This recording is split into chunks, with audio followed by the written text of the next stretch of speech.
Hi புபஸ். பாக்கியா எடுத்த முடிவால் வீட்டை விட்டு போகும் ஜெனியா. லோக்கல் கவுன்சிலர் போடும் சவால்.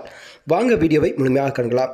அதாவது பாக்கியலட்சுமி சீரியல் தான் போலீஸ் ஸ்டேஷனில் இருக்கும் செலியனை எப்படியாவது வெளியே கூட்டிட்டு வர வேண்டும் என்று ஜெனியின் அப்பா முயற்சி எடுக்கிறாராம். அப்பொழுது பாக்கியா வீட்டிற்கு சுதாகரும் வருகிறாராம். வந்ததும் இந்த பிரச்சனை எம்எல்ஏ அளவுக்கு போய்விட்டது, அதனால் என்னாலையும் எந்த உதவியும் பண்ண முடியவில்லை என்றும் சொல்கிறாராம். உடனே பாக்கியா வெளியே கிளம்புகிறாராம். அப்போது ஈஸ்வரி எங்கே போகிறாய் என்று கேட்கிறாராம். யாராவது என் பையனை வெளியே கூட்டிட்டு வருவாங்க என்று என்னால் பார்த்து கொண்டு சும்மா இருக்க முடியாது, அதனால் நான் ஏதாவது பண்ணி செலியனை கூட்டிட்டு வருகிறேன் என்றும் கிளம்புகிறாராம். அப்படி கிளம்பும்போது தான் செல்வியும் கூட்டிட்டு போலீஸ் ஸ்டேஷனுக்கு போகிறார் பாக்கியலட்சுமி.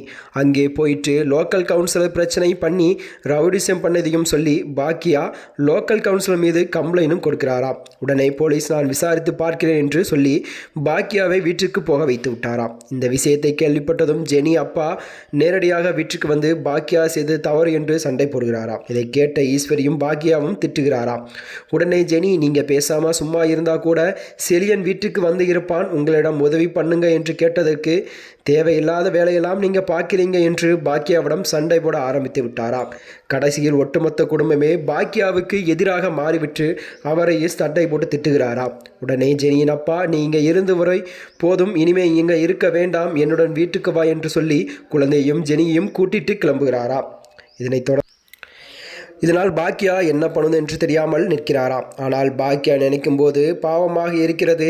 யாரோட உதவி இல்லாமல் சொந்த காலில் நின்று தன்னுடைய செலவுகளை எல்லாம் பார்த்து சுயமரியாதையுடன் இருக்க வேண்டும் என்று ஆசைப்பட்டதை தவிர பாக்கியா எந்த தவறும் செய்யவில்லை என்றும், ஆனால் பாக்கியாவிற்கு தான் தொடர்ந்து ஏகப்பட்ட பிரச்சனைகள் வந்து கொண்டது என்றும் கூறுகிறாராம்.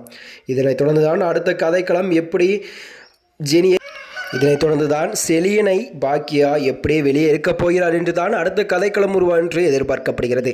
மேலும் இது போன்ற வீடியோக்களை தெரிந்து கொள்ள நமது சேனலை மறக்காமல் சப்ஸ்கிரைப் செய்து கொள்ளவும். நன்றி, வணக்கம்.